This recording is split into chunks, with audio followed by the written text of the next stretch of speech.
benvenuti all'Arsenale, benvenuti al Salone Nautico, benvenuti a Tetis.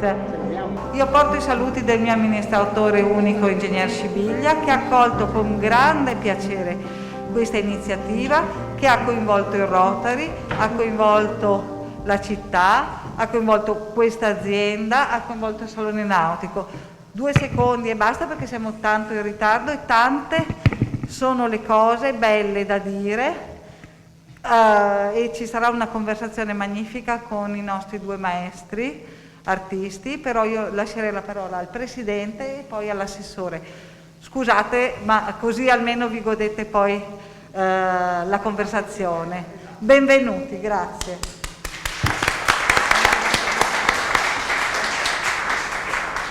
Buongiorno, sono Beccegato, il Presidente del Rotary Club di Venezia. Sarò brevissimo, anche perché quello che posso dire io sostanzialmente sono parole, anche se molto sentite, di circostanza, mentre quello che vogliamo sentire è quello che ci possono dire i 2 maestri che abbiamo ospiti oggi.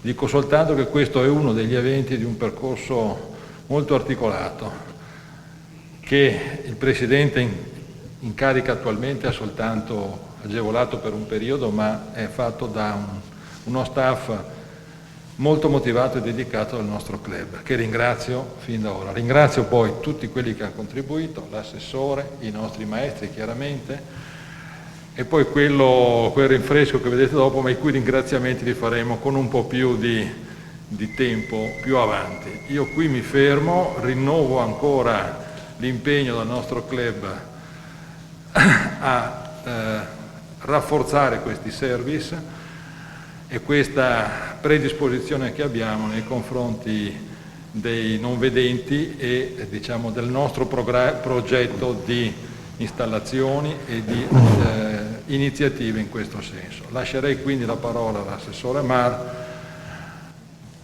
Grazie Presidente.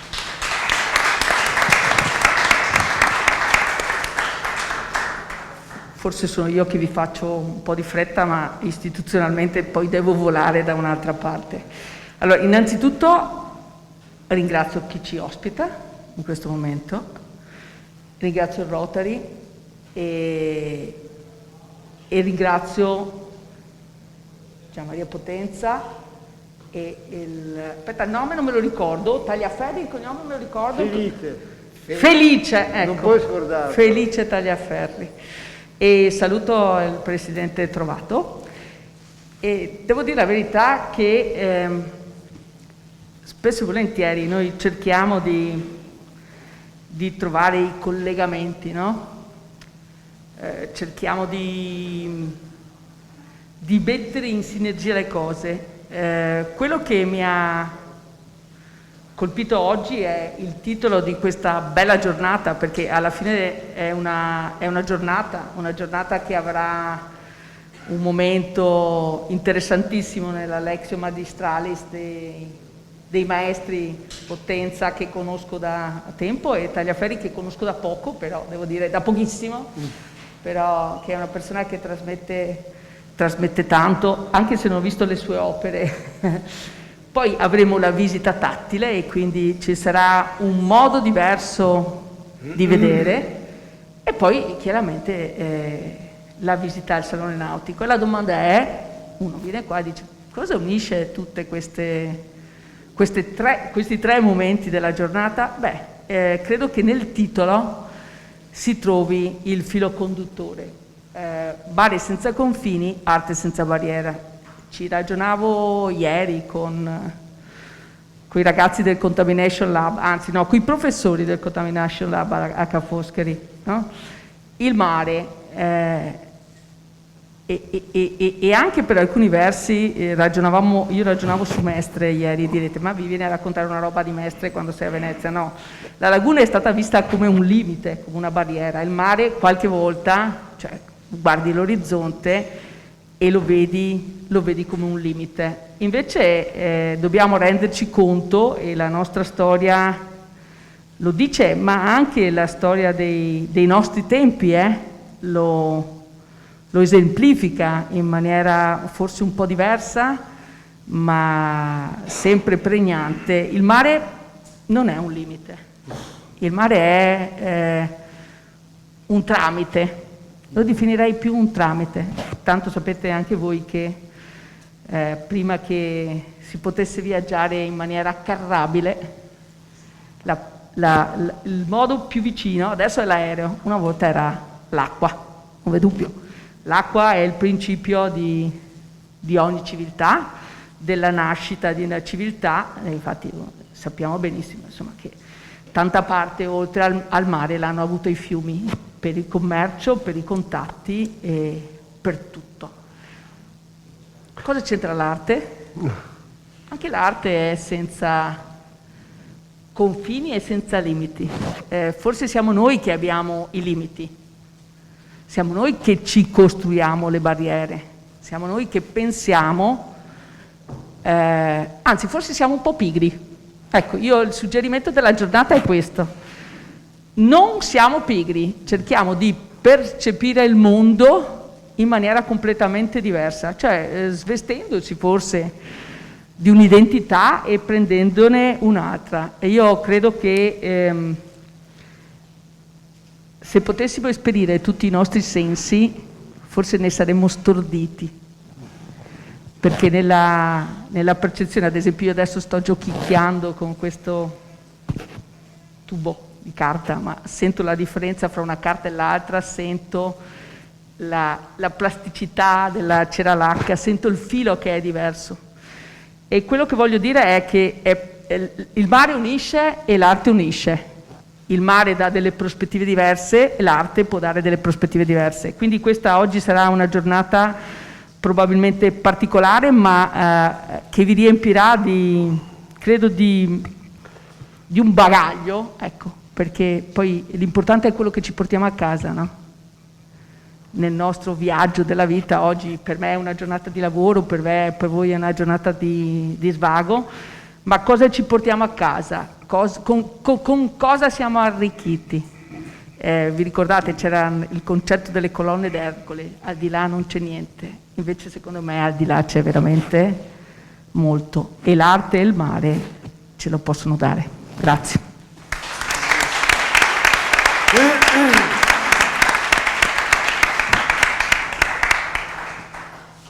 Prego il governatore del Rotary, Diego Vianello, di dare un indirizzo di saluto a tutti.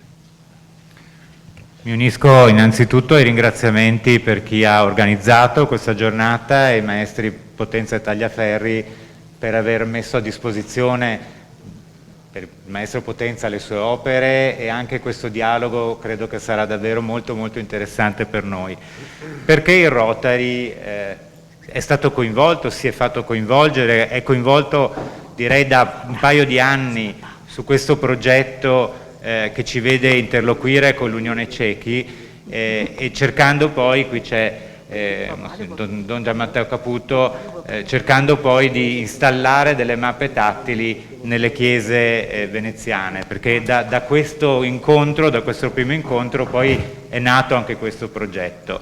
Ebbene, noi siamo convinti che l'arte, la cultura, la bellezza siano parte integrante della vita dell'uomo e delle persone. Il fatto di essere rimasti chiusi in casa, di non essere riusciti a vedere musei, non essere riusciti ad andare a teatro, non aver potuto andare al cinema in questi mesi, credo in ognuno di noi ha ricreato una consapevolezza del fatto che abbiamo bisogno di arte, abbiamo bisogno di bellezza. E quest'arte, questa bellezza deve essere il più aperta possibile.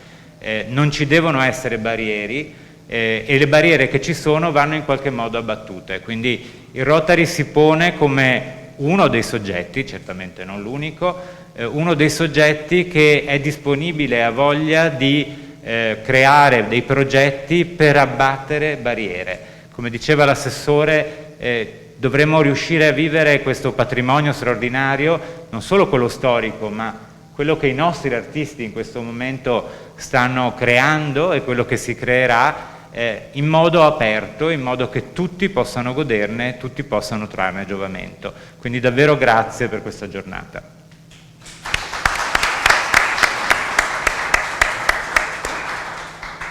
Vorrei pregare il Presidente della sezione di Venezia dell'Unione Italiana Cechi di dare un suo messaggio di saluto a tutti noi. Grazie. Okay.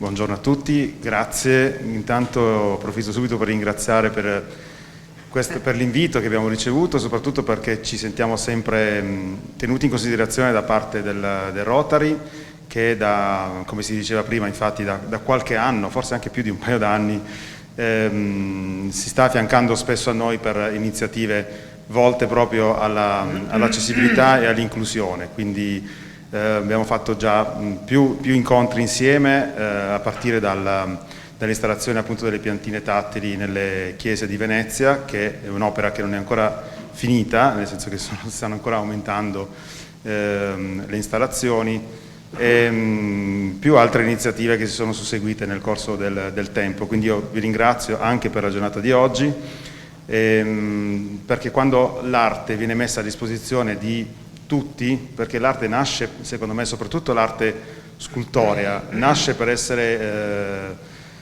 toccata, nasce proprio perché è l'arte tattile, nel senso che, a differenza appunto dei dipinti, dove magari ci potrebbe essere utile qualche buona descrizione, noi nell'arte invece scultorea possiamo essere autonomi nel poter godere di questi manufatti. Quindi laddove viene creato l'incontro tra l'arte e la fruizione da parte dei non vedenti, noi ci sentiamo veramente a casa e accolti. Quindi grazie ancora e buon proseguimento.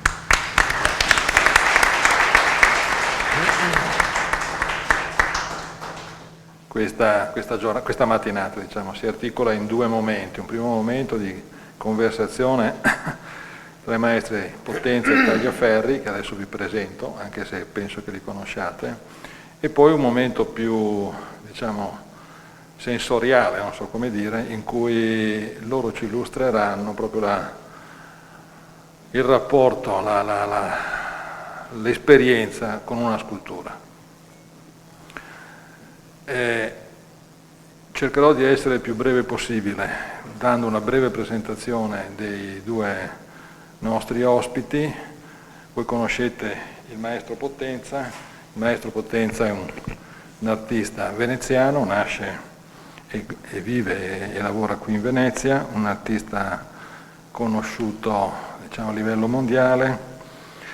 Lo conosciamo anche per essere il fondatore della Murrina, ma soprattutto dal 1952, in cui esordisce in una collettiva la Fondazione Bevilacqua La Masa, adesso sono molti anni. Diciamo che è una vita, ecco, nel vero senso della parola. Non entro nel dettaglio delle esposizioni del maestro, ne vedrete una rappresentazione importante qui nella banchina dell'Arsenale, e possiamo dire che ha esposto da San Pietroburgo ad Assisi, a Venezia, a Genova, a Milano, a Krasnodar, a Rostov, ha fatto dei lavori veramente importanti anche nella Santa Sede sotto il pontificato di Paolo VI. È inutile che entro, voi ne sapete molto più di me probabilmente e non vorrei tediarvi. Elisabetta, io mi scuso, ma ti ho sostituito anche per guadagnare tempo in questo nostro incontro. Il maestro Felice Tagliaferri è uno scultore non vedente che dal 1998 ha iniziato un percorso artistico molto personale che lui sintetizza in dare forma ai sogni. Sue creazioni sono sculture non viste, che prima nascono nella sua mente e poi prendono forma attraverso l'uso delle mani. Ieri sera parlavamo e mi accennava che anche è importante il contributo che dà un vedente in rapporto con lui per più profondamente prendere coscienza della forma e della realtà, insomma, dell'oggetto che viene rappresentato. Collabora in maniera continuativa con moltissime istituzioni, Musei Vaticani, l'Accademia di Brera, l'Accademia di Roma, è docente nei programmi di diploma post laurea in architettura Building Beauty, e tutti noi lo conosciamo, o almeno, diciamo, la sua opera che è più popolare, diciamo, tra di noi, al Cristo rivelato, che è veramente un'opera per, diciamo, uno spettatore, per un fruitore come noi, di grande impatto, astonishing direbbero gli inglesi. Ora li avremo insieme e dalla loro conversazione vedremo veramente, speriamo di vedere, di percepire tutti noi la sintesi e la fusione tra la sensazione tattile e la sensazione visiva. Questo ci aiuterà aiuterà noi anche meglio a capire come i nostri sensi e la nostra sensibilità vengono stimolati dall'impatto con l'opera scultorea. Io li ringrazio tutti e due, lascio a loro la parola. Mi dispiace di aver, come dire, impegnato fin troppo tempo e sacrificando il loro tempo che sarebbe molto più arricchente per noi. Grazie. Grazie a tutti quanti per essere qua, all'organizzazione Rotary che mi hanno accolto, mi hanno fatto sentire un re. Partiamo subito con la giornata di oggi, il mare e l'arte per abbattere le barriere. Io l'anno scorso sono stato in barca a vela con Sante Ghirardi, un ragazzo in carrozzina, abbiamo portato le mie sculture in giro per l'Adriatico e quando ci fermavamo nei vari porti a far vedere le sculture a tutti, quindi vedenti, non vedenti, uomini, donne, cioè proprio tutti quanti, e Sante parlava del mare accessibile, a differenza di quello che diceva l'assessore Paola. Il mare è accessibile perché nel mare non ci sono scalini, non ci sono ostacoli, quindi mi piacerebbe che tutti quanti noi cambiassimo prospettiva anche proprio rispetto al mare. Quello che state facendo voi è molto importante perché anche il telecomando della televisione l'hanno inventato per rendere autonome le persone inferme e oggi se abbiamo il telecomando che non funziona cambiamo il televisore o l'SMS per mettere in comunicazione le persone sorde. Oggi chi non usa la messaggistica sul telefono. Quindi quello che fate voi oggi lo fate per rendere autonomi i non vedenti a visitare una chiesa, a fare delle cose, domani l'utilità può servire per tutti, quindi grazie. Per quanto riguarda Gianmaria, il maestro Potenzi, io lo chiamo Gianmaria perché ci conosciamo solo da ieri, ma già lo reputo un amico. Il mio vincolo è stato quello di venire un giorno prima e chiacchierare con appunto questo personaggio, perché tanto i lavori li fa chiunque, degli scultori ce n'è a migliaia. Quello che interessava a me era capire umanamente chi fosse Gianmaria e il motivo per cui lo spingesse a rendere le sue opere accessibili ai non vedenti.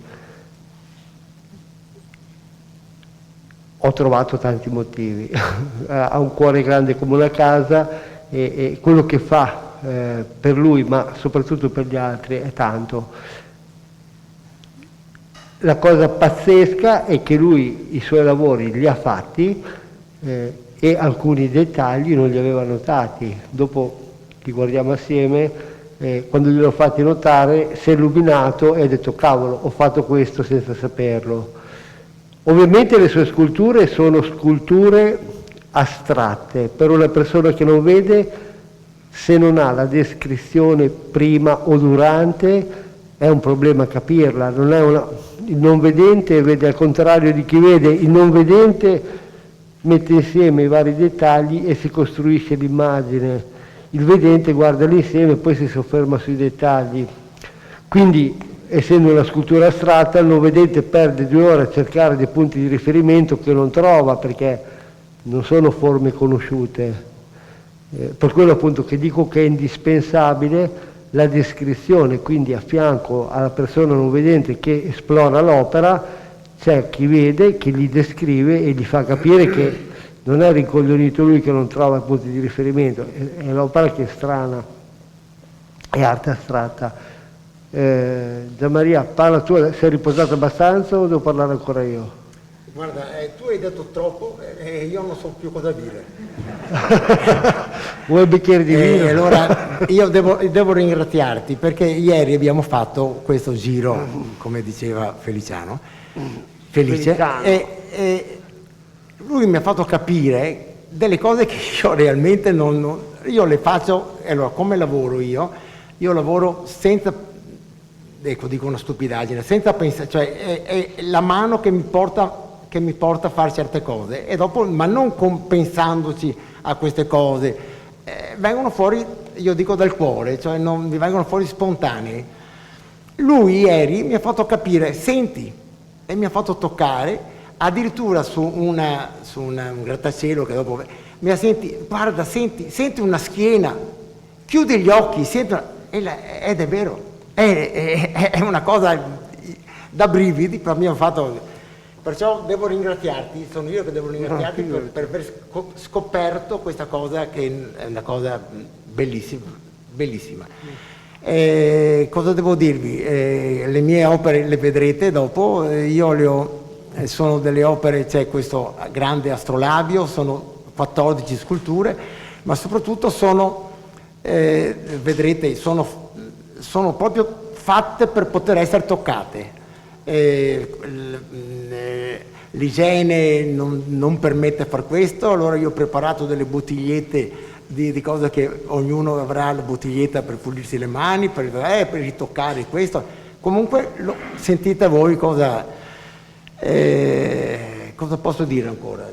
Fammi una domanda e io ti rispondo. Fammi una domanda e io ti rispondo. Aspetta che sentiamo cosa dice quello al telefono. No, allora, una cosa è importante per le persone che non vedono, che appunto Gianmaria ha delle sculture anche molto grandi, e per noi che non vediamo, io gli ho suggerito di fare delle sculture che siano dentro il 1,5 metri, perché noi con le mani possiamo toccarle tutte contemporaneamente, avere l'idea della proporzione. Oppure, come tutti gli scultori che fanno i modelli, mettere a fianco alla scultura alta 4 metri il modellino alto 30 centimetri, fa toccare la forma globale, poi fa toccare un pezzo di quella alta 4 metri. Questo qui sarebbe una cosa indispensabile, come sarebbe, cioè anche i comuni nei monumenti che hanno, tutti quanti hanno avuto il modellino prima di commissionare l'opera d'arte. Il problema è che poi i modellini se li porta a casa l'assessore, il sindaco. Quindi è tutto molto fattibile ed è tutto molto economico, non è che costa di più, perché il modellino già c'è, poi sparisce, poi dopo per rifare i modellini dobbiamo trovare i fondi, basterebbe buon senso, l'accessibilità. Ad esempio, anche io fortunatamente o sfortunatamente lavoro in musei e mi occupo anche di accessibilità non solo per i non vedenti.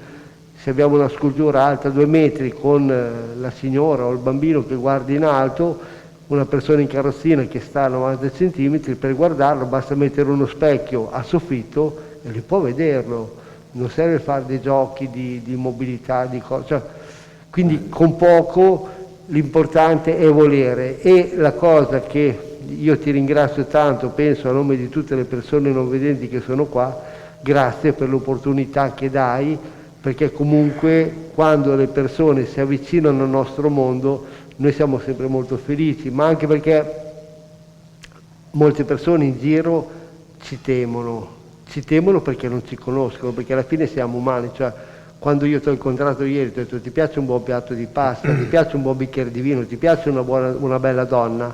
Ma hai detto di sì, siamo uguali, capito? Cioè, anche se tu vedi, io non vedo, tu sei sordo, alla fine i desideri delle persone sono sempre gli stessi, di vivere in amore, in armonia e poter apprezzare la vita come tutti quanti. Giusto. Vi consiglio di andare a vedere il suo sito internet. Voi vedrete che cosa ha fatto questo uomo senza vedere. È una roba incredibile. Quando mi hanno detto che c'era lui, io non conoscevo, onestamente non conoscevo la sua arte, e sono andato a vedermelo nel sito, ha un bellissimo sito, ha fatto delle cose che uno dice ma come è riuscito a farle? Ma lui adopera le macchine con la sega, con la mano che ci passa sopra, è incredibile. Sì, ma non dico così, sennò si terrorizza. Sei bravissimo. Si terrorizza. Sei veramente, adesso noi ci consideriamo bravo tu, bravo io, eccetera, ma sei veramente bravo. Grazie. Veramente devo dire che mi hai fatto scoprire una cosa che non pensavo minimamente che un non vedente potesse fare una cosa del genere. Guarda, andate a vedere perché non lo conoscevi, adesso mi hai conosciuto. Adesso faremo una scultura assieme. Sì. E allora lui farà non diciamo cosa faremo, non diciamo, abbiamo già un'idea e faremo una cosa assieme, no? Sì, però diciamo anche a tutte queste persone che... Vuol parlare, signora? No? No. Che nel mio sito vedrete anche tante sculture religiose e non è che io sia particolarmente religioso, e qui so che c'è alcun prete, quindi io faccio le sculture religiose ogni tanto per farmi perdonare. Ho fatto un Cristo, per 10 anni ho avuto il bonus, ho girato tutte le chiese e poi ho dovuto fare la pietà perché altrimenti ero punito, quindi no, questo è per giocare. Comunque, bello. Qualcuno ha delle domande da fare a Gianmaria, perché oggi tocchiamo le sue sculture. No, ecco, volevo dirvi una cosa, voi vedete qui sulla vostra destra c'è un grande pannello che rappresenta dei guerrieri. Questo pannello è stato fatto da me nel 1960 per una banca, per la Banca di Roma di Bari, ed è stato acquistato, preso da un barese e l'ha dato in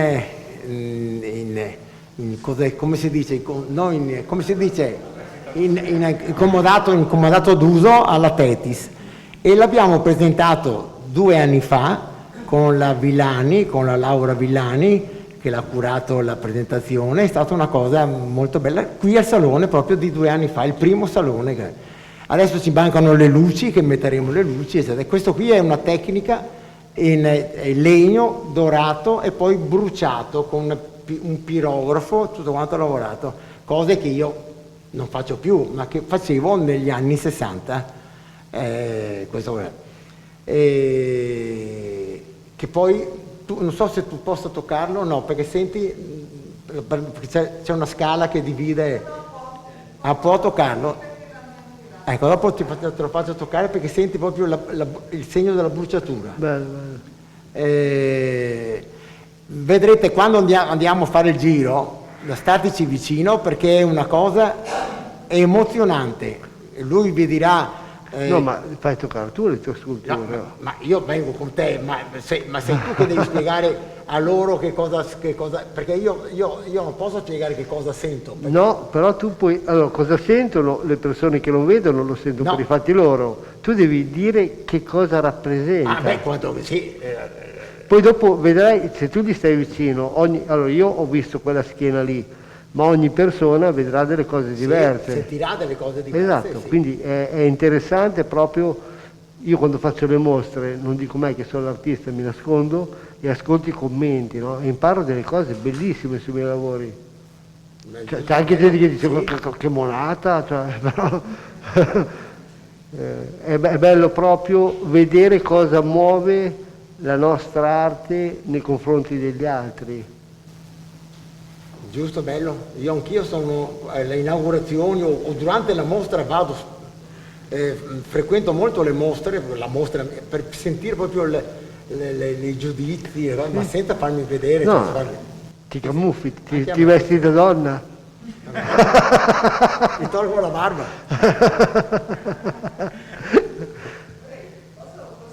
Prego. Allora, visto che tu hai parlato di questi rilievi, io credo che potrebbe essere molto interessante per tutti che nessuno di noi guardi i rilievi, guardate tutti solo il maestro Potenza e il maestro Potenza descriverà che cosa ha voluto rappresentare.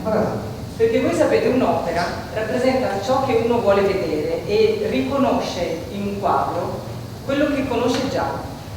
I particolari, i dettagli, se non sono sufficientemente conosciuti, non si vedono neanche per chi ha il dono della vista.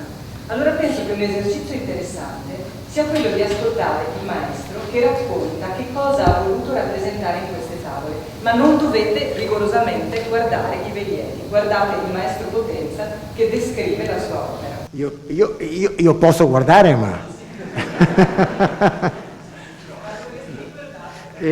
Maestro, Sì. se descrivi i dettagli, le persone si creano l'immagine in modo migliore. Non partire dall'insieme, parti dai dettagli. Parto dalle vele. Ogni vela ha delle, chiamiamole decorazioni. Quante ce ne sono? Una diversa dall'altra. Quante ce ne sono? Le vere sono tantissime, perché sono 5 velieri. Sì. Scusa, no, 1, 2, 3, 4, 5, 6 velieri. C'è qualcuno che ha guardato perché ha detto 6. Sono 6 velieri con queste barche, con queste vecchie barche, con queste vele, con questi alberi. E io praticamente mi sono sbizzarrito, mi sono sulle vele e sulla decorazione della barca. E voi vedete com'è fatta, ci sono questi quadratini, puntini, e che cosa volevano dire? Questo non lo so dirvi che cosa volevano dire. So che ancora oggi, questo è fatto del 1960, oggi nel 2021, io continuo, ho cambiato il sistema di vedere le cose, cioè non sono più che vedo il veliero, faccio le cose piuttosto sull'astratto, eccetera, ma hanno sempre questi puntini, quadratini, cerchietti. Che cosa vuol dire questi puntini, quadratini, cerchietti? Non lo so. Come vi ho detto, vengono fuori dal cuore, perciò potrei dirvi tante cose, ma bugie. Cioè, praticamente questo è un modo mio di scrivere, è una grafia. E qui vi racconto un sacco di cose che non so quali siano, ma li racconto. Ecco. Stato chiaro? No. Allora, Gianmaria, noi non vediamo un cavolo. Tu ci hai detto che ci sono 6, ci hai detto 5, qualcun altro ti ha suggerito perché ha spiato e ha guardato. Quante vele ha ogni veliero? Tante. Tante non è un numero. Tante, perché sono... Ma non devi guardare. Stai attento, sono ogni veliero è messo su un pannello di circa 70 centimetri, sì, alto 2,5 metri, 2,50 metri. E in questi 70 centimetri ci sono 2 velieri o un veliero, perciò ed è in verticale. Perciò tu fai vedere che, per esempio, in un pannello, il primo a destra, c'è 1, 2, 3, 4 vele in un veliero, nell'altro ce n'è 1, 2, 3, 4, 5, 6 più le 2 bandiere. Ascolta Gianmaria, ti do un consiglio. Continua a fare, però devi trovarti qualcuno che descriva bene le 2 strutture.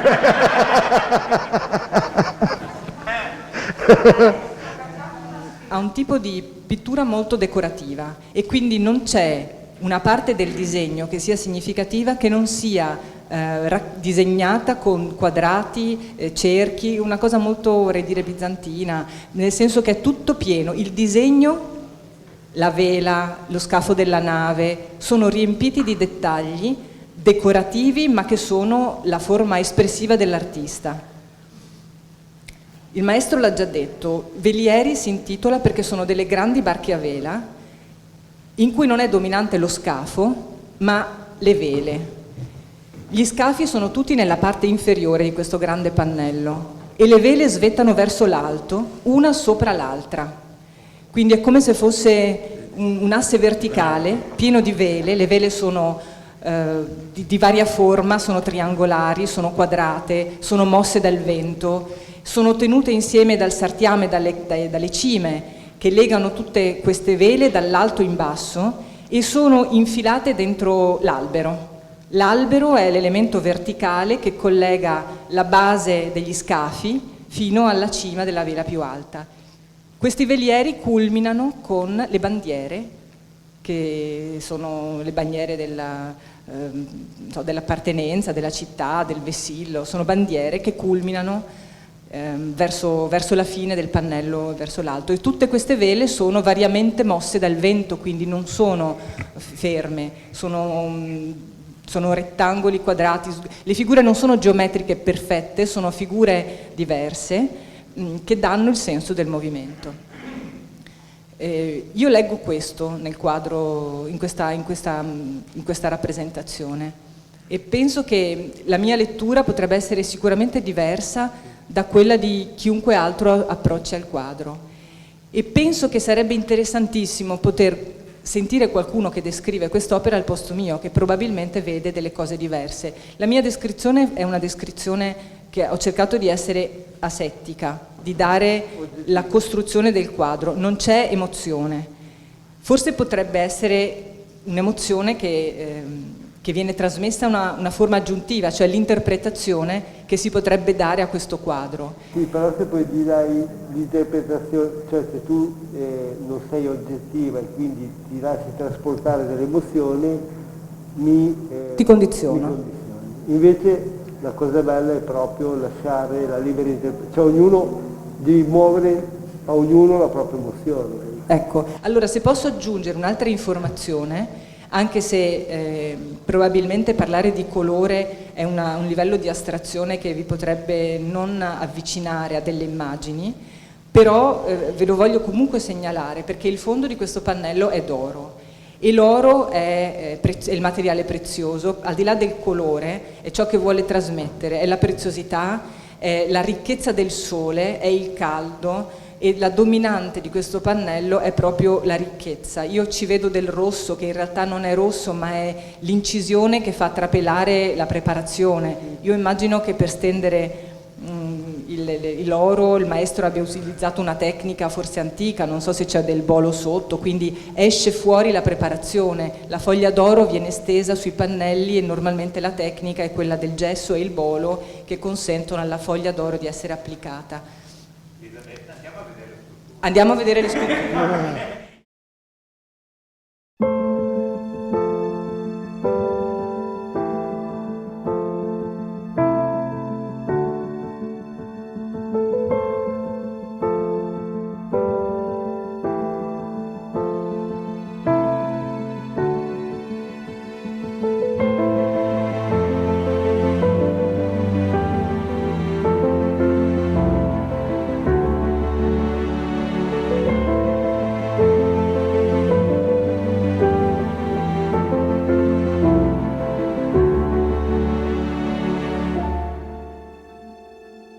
Sono emozionato, ho avuto una mattinata incredibile, ho scoperto una cosa che non pensavo minimamente che potesse esistere, il non vedente che sente delle cose che veramente io non ho mai sentito quando progettavo e facevo le mie cose.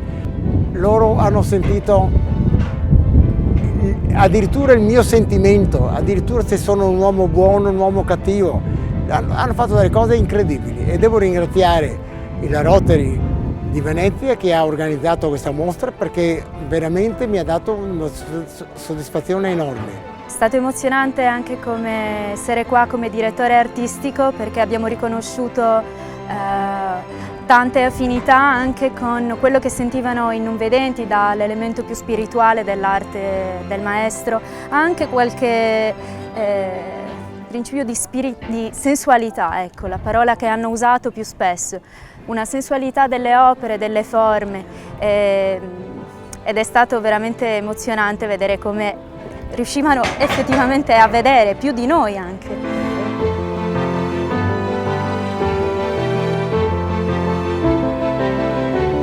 Grazie al Rotary Club ho avuto l'occasione di venire qui a Venezia e incontrare il maestro Gianmaria. Al di là del discorso artistico mi ha colpito molto il discorso umano che si è instaurato tra noi due. Entrambi abbiamo imparato qualcosa l'uno dall'altro Io lo ringrazio molto anche perché ha qualche anno più di me, quindi penso che frequentandolo ho un mondo di roba da imparare. Volevo ringraziare a nome dell'Unione Italiana Cechi e Ipovedenti di Venezia il Club Rotary per averci invitato a questa iniziativa e averci fatto conoscere il maestro Potenza, ha reso possibile diciamo, sperimentare e poter toccare liberamente le sue particolari opere. Siamo venuti qui con una delegazione di nostri soci e abbiamo potuto apprezzare queste opere che sono davvero interessanti perché per quanto siano astratte comunque riescono a darci un senso di qualcosa di conosciuto, perché non è un astratto, diciamo, che si perde sono tutti oggetti, sono tutte, diciamo, simbologie di cose che si possono riconoscere e collocare, insomma, nel background di ognuno di noi.